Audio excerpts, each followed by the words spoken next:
আল্লাহ রাব্বুল আলামিন পবিত্র কুরআনুল কারিমে বলেছেন যে আমি দ্বীন ইসলামকে পরিপূর্ণ করে দিয়েছি।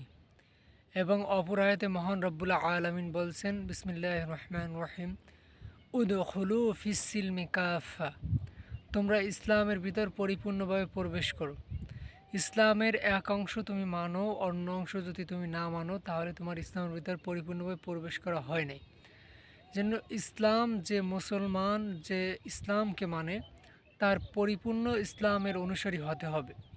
তাতে সামাজিক হোক, রাজনৈতিক হোক, তারপর পারিবারিক হোক, যাই হোক, সর্বক্ষেত্রেই তার ইসলামকে মেনে চলতে হবে। ইসলামের বাইরে গিয়ে তার কোনো কাজ করার কোনো সুযোগ নেই। তাই সকল ক্ষেত্রেই রাসূল করিম সাল্লাল্লাহু আলাইহি ওয়াসাল্লামের আদর্শ মোতাবেক জীবন গঠন করতে হবে। আজকে আমি এই বিষয়ে কথা বলবো যে রাজনীতি। অনেকে আমি বিভিন্ন সময় বিভিন্ন ভিডিওতে দেখতে পাই যে বিভিন্ন মসজিদের মেম্বারে বা বিভিন্ন মাহফিলের মঞ্চে বিভিন্ন নেতা যারা জীবনে কোরআন হাদিস পড়ে নাই তারা আলেমদেরকে বাধা দান করে যে রাজনৈতিক বিষয়ে আলোচনা করবেন না। তারা এটাই বুঝাইতে চায় যে রাজনৈতিক ইসলামের কোনো অংশ না রাজনীতি।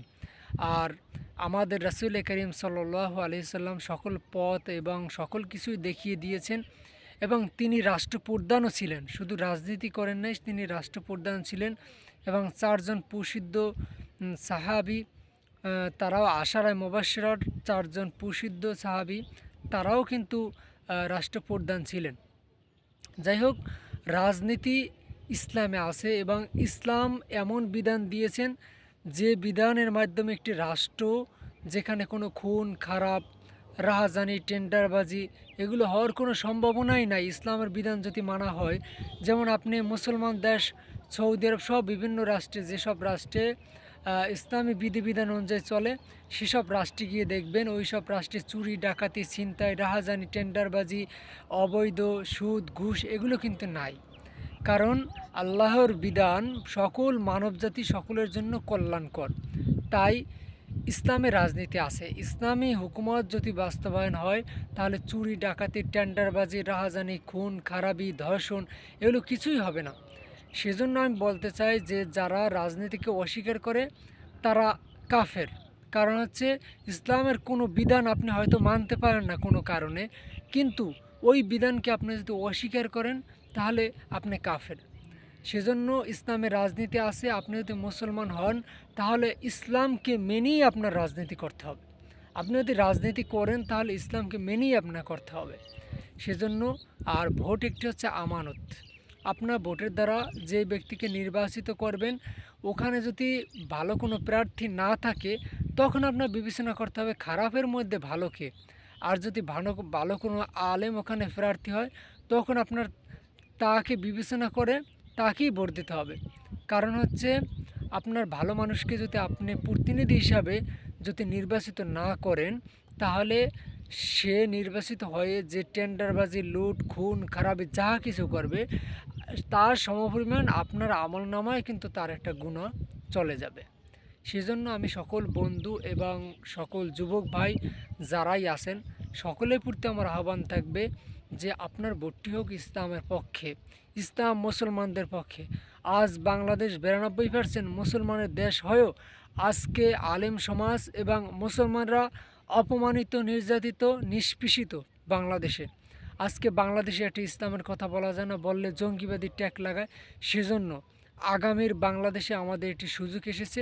সেজন্য আমাদের সকলকেই জাগতে হবে এবং আমরা আল্লাহর জমিনে আল্লাহর বিধান বাস্তবায়ন করার জন্য সকলকে আমি আহ্বান করছি।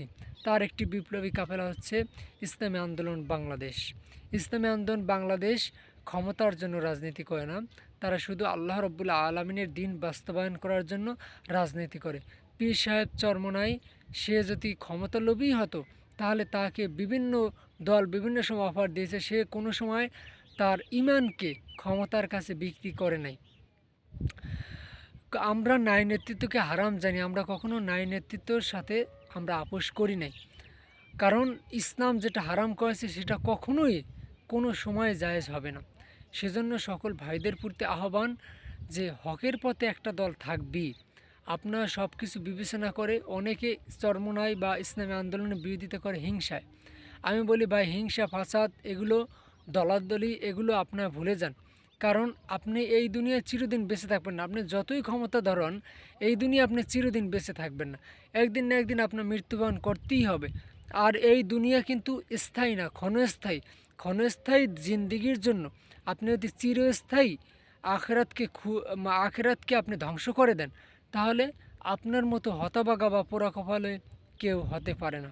সেজন্য ইসলামের দরদ নিয়ে এবং দ্বীনের দরদ নিয়ে আপনাদের প্রতি আমার আহ্বান থাকবে, আমরা অতীতের জীবনে যে ভুল করেছি আল্লাহ রাব্বুল আলামিনের কাছে তওবা করে সামনের জীবনে আমরা ইনশাআল্লাহ ইসলামের পথে মতে এবং বাংলাদেশকে সুন্দর এবং সুশৃঙ্খল একটি বাংলাদেশ উপহার দিতে আমরা আপনাকে আমাদের কাফেলায় আহ্বান করছি।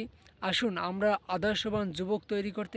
আজকে সমাজের বিভিন্ন স্থানে দেখা যায় যে মাদক, আজকে যুব সমাজ মাদকে বড় ধ্বংস হয়ে যাচ্ছে। সেই যুব সমাজকেও বাঁচানোর জন্য আমাদের কি এগিয়ে আসতে হবে।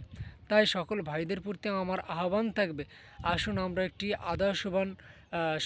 আদর্শ সমাজ গঠন করতে হলে আমাদেরকে আদর্শবান হতে হবে এবং জাতিকে আদর্শবান বানাতে হবে।